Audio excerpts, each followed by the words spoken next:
지난 주간 주의 은혜 가운데 평안하셨습니까? 네, 우리 안고 일어섬도 하시고 우리 마음의 중심과 동기까지 감찰하신 하나님 앞에 오늘 우리의 마음을 들여서 예배를 드리고 있습니다.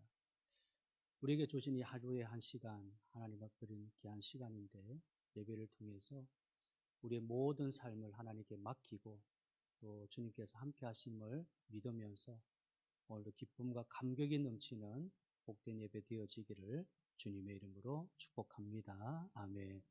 자, 우리 옆에 있는 분들 앞뒤로 우리 한번 반갑게 인사 나누십시다. 오늘 찬양대 찬양의 가사처럼 존귀하신 예수님께 영광 돌리십시다. 존귀하신 예수님께 영광을 돌리십시다. 예, 높이 계신 주님께 모든 영광을 돌리십시다. 아멘. 오늘이 이제 마지막 대림절의 마지막 주일이고 나흘 뒤에 성탄절을 맞이합니다. 오늘의 성경 말씀은 아기 예수님의 탄생을 기록한 마태복음 말씀이지요. 자, 이 말씀으로 우리는 다시 오실 주님을 기다리며 2000년 전에 세상에 오신 임마누엘 아기 예수님을 만나보는 참 소중한 시간을 갖고 있습니다. 임마누엘은 이사야 7장 14절의 예언을 따라 이 땅에 태어날 아들의 이름이며 그 뜻은 하나님이 우리와 같이 계심이라, 우리와 함께 계심이라입니다. 자, 이 임마누엘 사건에 따라 세상은 BC 그리고 AD로 갈렸고 혼란의 과거와 은혜로운 시작의 역사를 구별하게 되었습니다. 그러나 세상을 바꾼 임마누엘 아기는 특별한 모습으로 태어나지 않았습니다. 울지 않고 의젓하게 일어나서 경배를 받는 특수한 존재라고 생각하면 안 됩니다. 갓 태어난 그 생명은 베들레헴의 초라한 말구에 누워 배고프면 젖을 달라 보채는 아기이죠.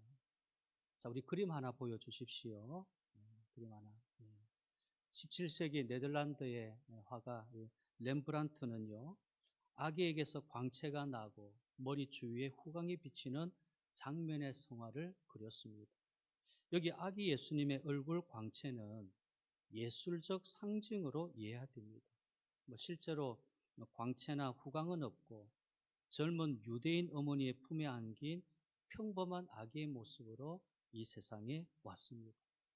자, 그렇다면 무엇이 달라졌기에 그 아기의 태어남이 인류 역사를 AD로 변하게 했을까요? 예, 그 아기는 하나님이 함께 하시는 임마누엘이었습니다. 여러분, 임마누엘 신앙의 사람이 되면 삶이 바뀌고 역사가 바뀌는 것입니다. 하나님이 나와 함께 하신다는 것을 믿고 알게 되어지면 우리의 삶이 바뀌죠. 역사를 바꾸는 것입니다. 올해의 대림절 마지막 주일에 임마누엘 아기 예수님을 영접하는 우리의 모습이 어떻게 달라져야 하겠습니까? 오늘 세 가지로 함께 말씀을 나누려고 합니다. 첫째는 성령의 인도하심으로 겸손하게 예배하는 자 되는 것입니다. 성령의 인도하심으로 겸손하게 예배하는, 경배하는 사람이 됩니다. 자, 그 누가 억지로 시키지도 않았는데 목자들이 찾아와 경배하고 동방의 박사들도 먼 길을 와서 경배했습니다. 목자들은 가까운 곳에 있는 사람들이고 박사들은 먼 데서 온 사람들입니다. 어떤 권력자가 강제로 명령한다 해도 여러분, 그 추운 겨울에 경배의 형렬에 선뜻 나서기란 참 어려운 일이었습니다.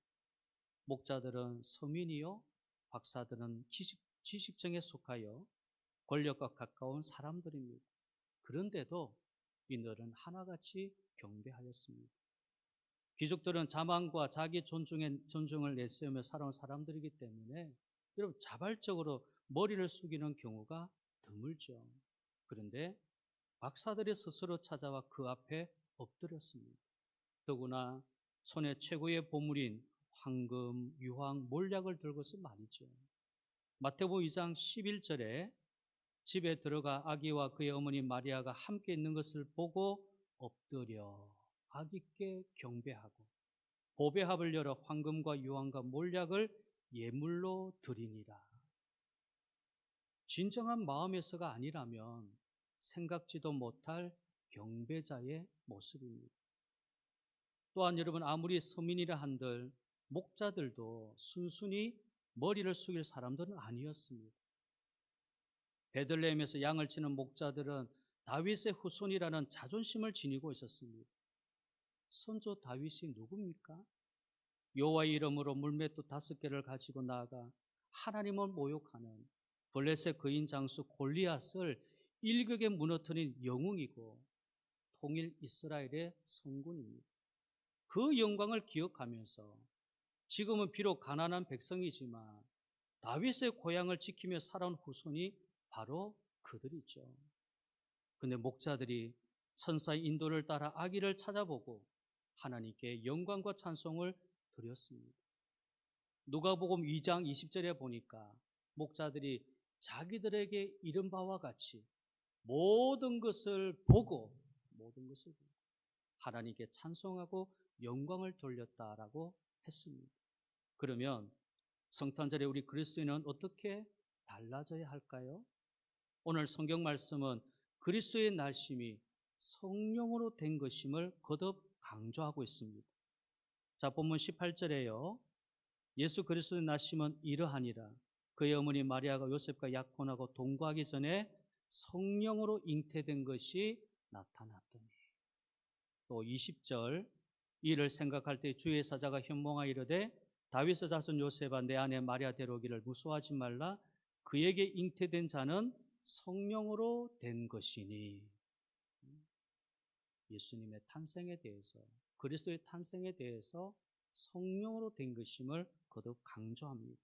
그러므로 성령의 인도하심으로 겸손히 경배하는 사람이 되어야 합니다. 누구든지 성령을 아니하고는 예수를 주라고 고백할 수 없기 때문입니다. 성전에 나아가 삼위 하나님을 찬양하며 구원의 주로 오신 임마누엘 아기 예수님께 경배 드려야 함은 당연한 것입니다. 그리고 여러분, 겸손한 마음으로 남 모르게 선행도 베풀어 보십시오. 작은 자를 도와주는 것은 곧 주님께 하는 일과 같다고 했습니다. 의지할 데 없는 외로운 사람들을 찾아서 작은 사랑을 전하면 주님께서 우리의 정성을 기쁘게 받으십니다. 자, 이것이 임마누엘 주님께 경배하는 일이 되는 것입니다. 성령의 인도하심으로 겸손한 마음과 자세로 성탄을 준비하고 맞이하는 우리 모든 성도 되시기를 바랍니다. 둘째는요, 하나님이 함께 계심으로 평화의 사람이 됩니다. 누가복음 2장 14절인데요. 지극히 높은 곳에서는 하나님께 영광이요 땅에서는 하나님이 기뻐하시는 사람들 중에 평화로다. 수많은 천군이 그 천사와 함께 하나님을 찬송했던 내용입니다. 하늘에는 하나님께 영광이요 땅에는 하나님 기뻐하시는 사람들 중에 평화가 임했음을 선언했습니다. 여러분, 주님이 태어나실 당시에도 세상은 전쟁과 대립이 극심하여서 평화가 없었습니다. 로마 제국은 군사력으로 영토를 넓히고 있었고 유다 나라는요 그의 식민지로서 숨죽이며 살아가고 있었습니다. 기원전 1세기 말 아우구스투스 황제 때부터 이른바 파스 로마나, 우리 그림 한번 보여주십시오. 파스 로마나. 자, 이 파스 로마나 시대가 열렸는데 이는 로마의 평화라고 했습니다. 그러니까 로마에 복종하면 정치적 사회적 안정을 얻는다라고 하는 의미였습니다. 임마누엘 아기 예수님 만난 사람들은 하나님이 우리와 함께 계심을 마음 깊이 깨닫게 되었습니다. 그리고 목자들은요 천군 천사의 찬양을 통해서 로마의 평화가 아니라 하나님의 평화를 받아들였습니다.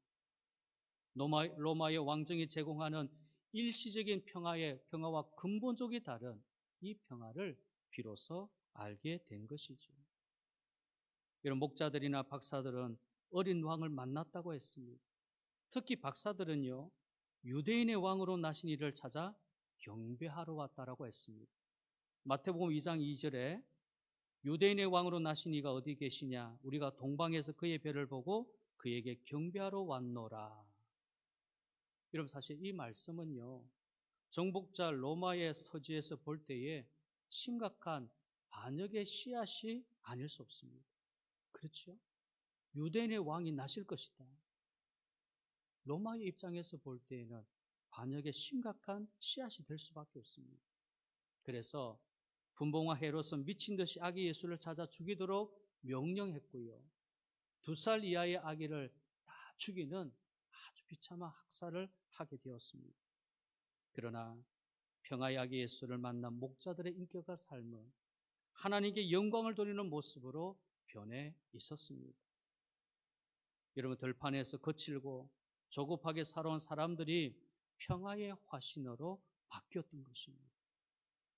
평화를 얻은 동방 박사들은요, 헤롯 왕을 만나지 않고 다른 길로 돌아 고향으로 돌아갔습니다. 성도 여러분, 우리가 사는 이 시대의 평화를 한번 생각해 보시기 바랍니다. 세계의 두 지역에서 벌어지고 있는 전쟁은 수많은 사상을 내고 사람들을 절망과 공포 속으로 몰아가고 있습니다.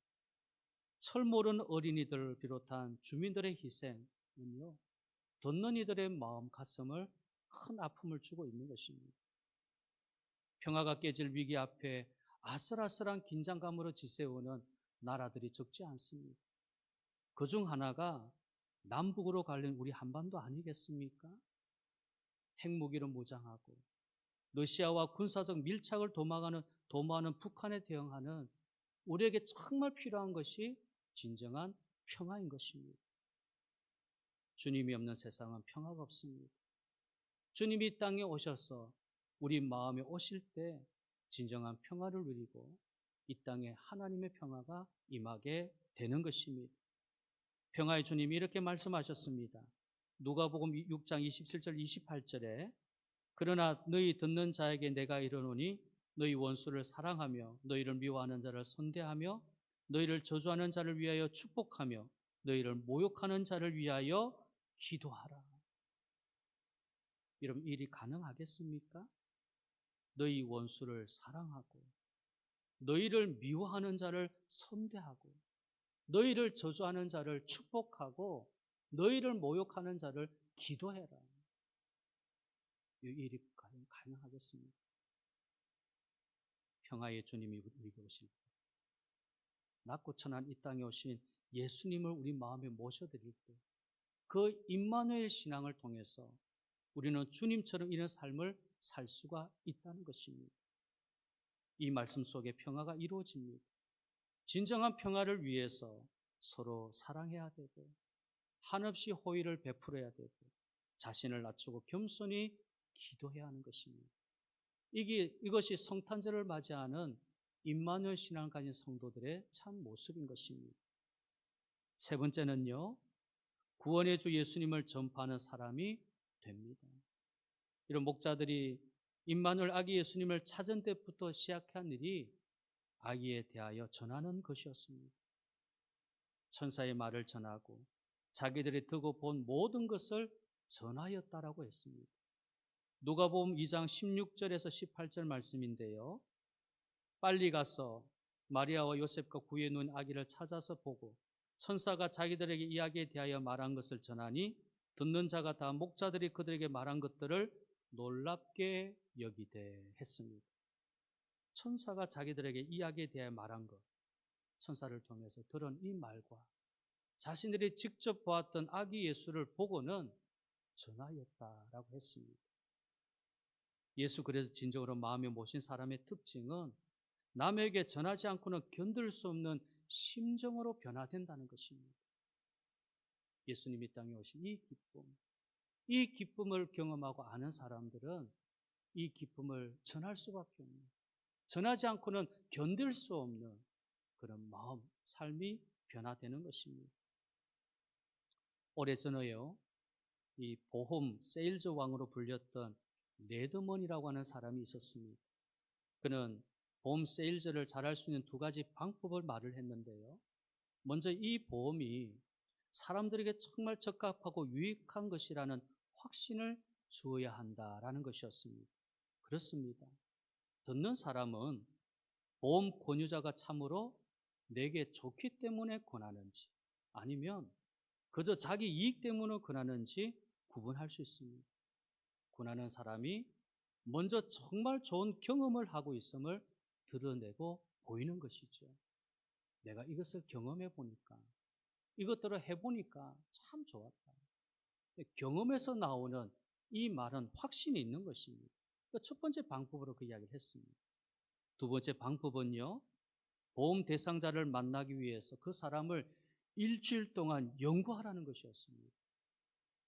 많은 준비가 있어야만 성공에 이르게 된다라는 말이죠. 저는 이 이야기를 보면서요, 하나님이 직접 보여주신 창조의 원리를 생각해 보았습니다.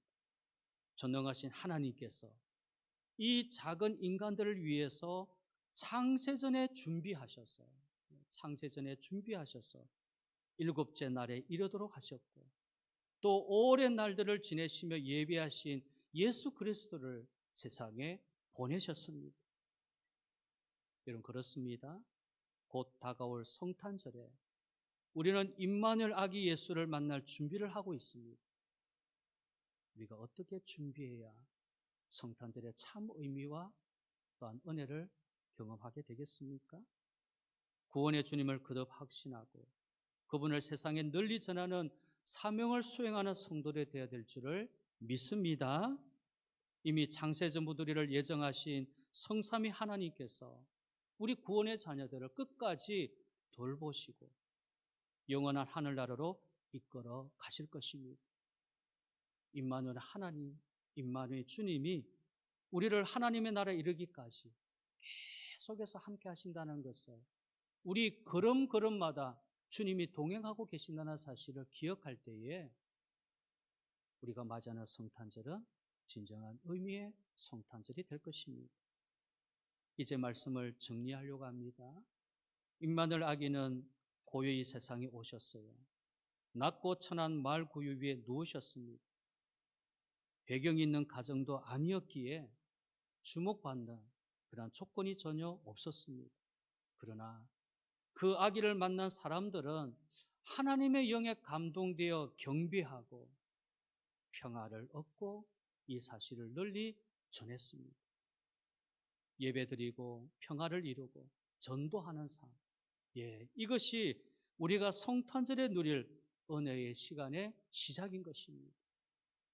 성령에 감동되어서 예배가 되어지고 주님이 주시는 진정한 평안을 우리 마음이 얻게 되어질 때에 세상에 줄 수 없는 평안을 누릴 뿐만 아니라 이 기쁨을 전하지 않으면 견딜 수 없는 이 마음 가지고 이제는 성탄절을 기쁨으로 또 은혜롭게 맞이하는 시간들을 우리가 갖는 것입니다.